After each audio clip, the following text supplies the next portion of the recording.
Today we're going to be installing a Burger JB4 on the MK8 GTI. This kit has the wireless connection, so we are going to be putting in the wireless adapter first. So this is the box from JB4. It has, it just sits in between sensors, folds the computer. This is the wireless adapter. The directions say you just crack open the box here and you install it on this end. First, to remove the box, this is a 2.5 millimeter Allen. I'm just going to remove these 4 bolts and it'll expose the 9-pin connector on the inside. So once you get the top off and exposed, the circuit board, here is the 9-pin connector that the thing goes in, the wireless adapter. You remove this little plug here out of the bottom, and then we're just going to take the 9-pin connector and we will connect it. It comes with 2 Phillips screws here, so I'm just going to connect that real quick and then reassemble the box. This is a nice sturdy aluminum case that they put this in. As you can see, I've got the connector in. Just put the box back together like so, and now I'm going to take the screws that I put over here, just reinstall them, snug them up, and then the box will be ready to go into the car. So the instructions show putting the JB4 unit over to the side here, and to keep this kind of up to get better wireless reception. They show a stock intake here in the diagram and run the wiring over here. I'm trying to decide whether or not to do that or to go underneath. I'll take a look at both here and see what works best. Okay, I think I'm going to try and route the wiring behind this Racingline airbox. Come over this way and down here. I think it'll make it a little cleaner.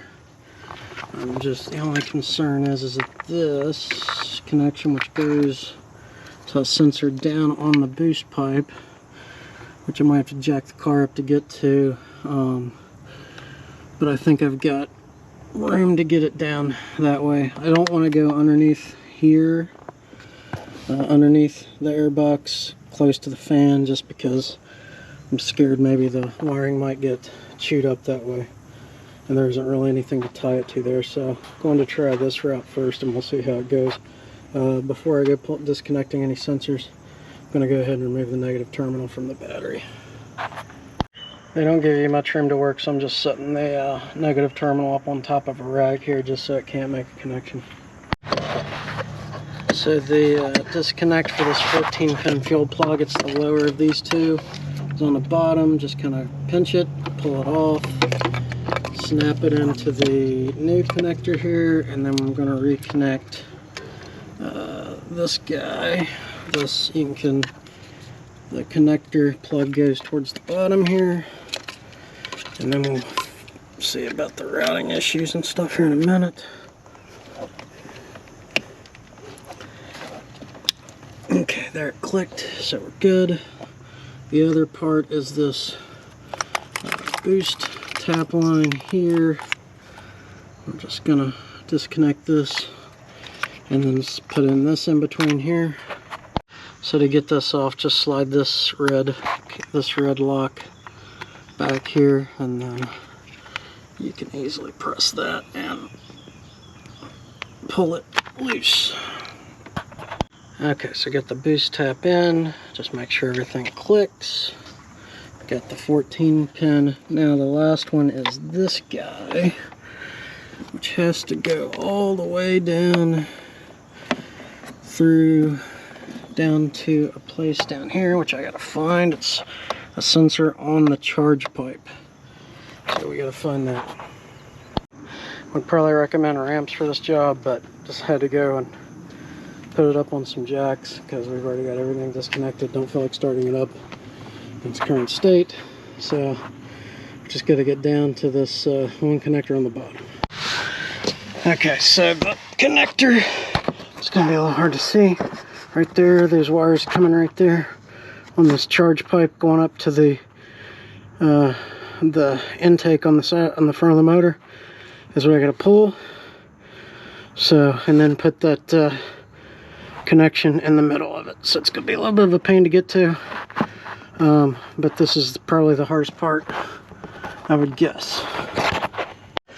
So the good thing about this kit is you can see how the connectors work. So down here on the one on the bottom, you're going to take and pull this out like so, which unlocks it, and then you press down on this and then it allows the two to separate easily. So just got to do that on the underneath, and then I'll install this pigtail in between, and then we'll get to the last connection. Okay, so I got it installed. I am going to go ahead and just zip tie it to this these cables coming down over to this this pipe. I believe it's a coolant line, or no, that's actually, or is that one of the charge pipes?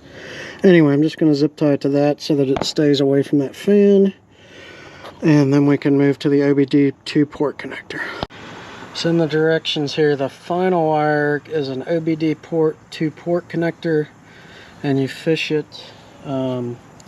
This is apparently by the where the clutch pedal would be, but since this is a DSG car, it doesn't have it. So this is a grommet. Lift it, fish the wire through. It's going to connect to this piece right here, and then that's, we'll have to route it up the firewall and over here. Figure that out once we get the cable through. But that's the last piece, and then we can go to the rest of it. So it's 3 connections over here: fueling, intake, and one on the charge pipe. That one is the hardest to get to. Make sure that you have the car jacked up, especially if it's lowered like this one. And then we'll go to do the OBD port last. Okay, so this is the OBD2 connector. Just goes into the port. This goes out to the box. So if you look here, this is where the clutch would be if the car had a clutch. There's this foam covering. Lift it up. There's the grommet. So we're just going to pry this grommet open or off so that we can sneak it through here, and then we'll figure out the routing of the cable. Okay, so this isn't easy. Basically what I did was I just pushed the grommet in, and then kind of pulled it through. You can't pull it through because it's got this huge lip right here. So basically I'm just going to run this cable through, and then we'll reinstall this in there just to kind of keep stuff in place. And I'll also make sure to wrap some electrical tape around the part that's going to do this, just to shore it up a little bit more, or maybe do some shrink wrap even, just to give it a little bit more of a thing, because it's not super sharp back here. I'm running my finger, it doesn't feel like super sharp, but still, a vibration will probably cut this cable.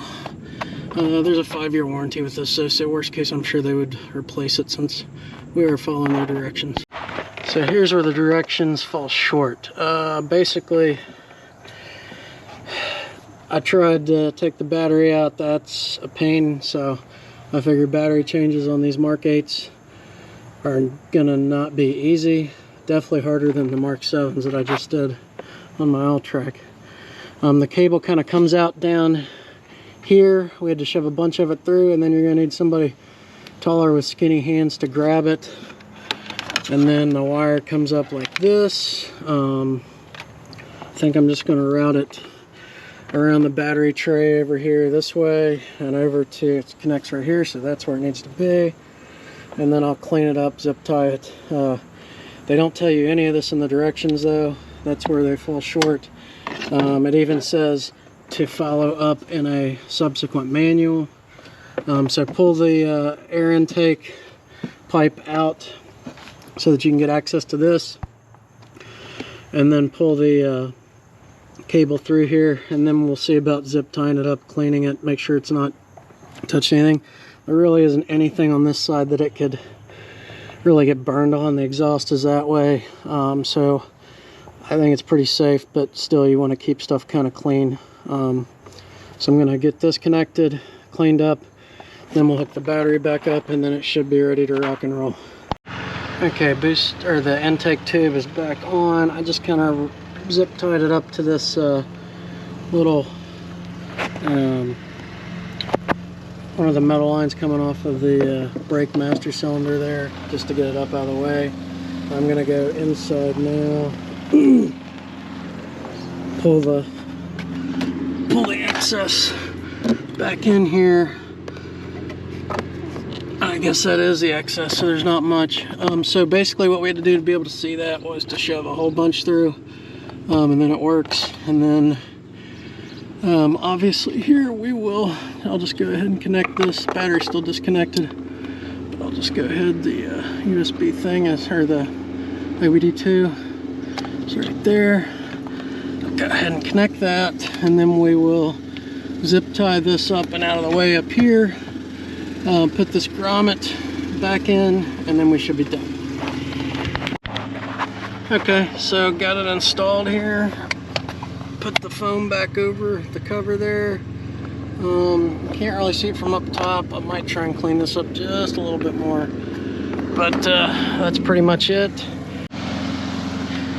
I did also clean up this connection here, replace those white zip ties from this previous install with blacks. Made sure this is up here, the wireless connection is up here.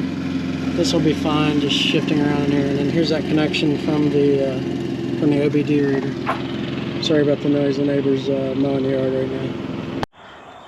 So just as another follow-up here, when we first started up, the owner put in map 2, because he said that was what was recommended online.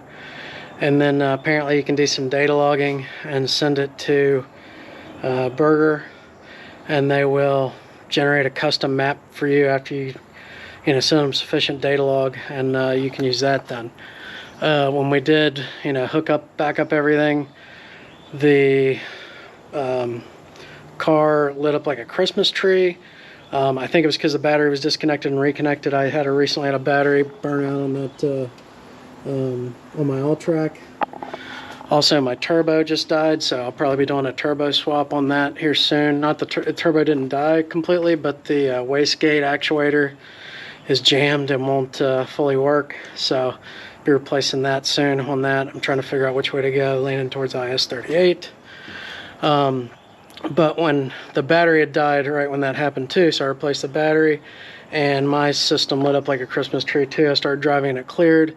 So we're having the driver go do a quick drive, because it was saying the lane assist was jacked, the tire pressure monitor was jacked, everything was just complaining. So we're just making sure that those codes clear out, and we'll see when he gets back what the status is. We're going to do the programming, the owner is, but that's the install. I'm going to rehook the battery too. Like I said, pull the charge tube for this last part, because that clutch cable, shove a bunch of the cable through, and then have somebody with long skinny hands to be able to get down in through there, and that's the final piece. So the front charge tube sensor is the second hardest part, and the OBD2 cable is probably the hardest when you're just figuring out on your own and with the limited set of directions. So hope you enjoyed this episode of Lance's Garage.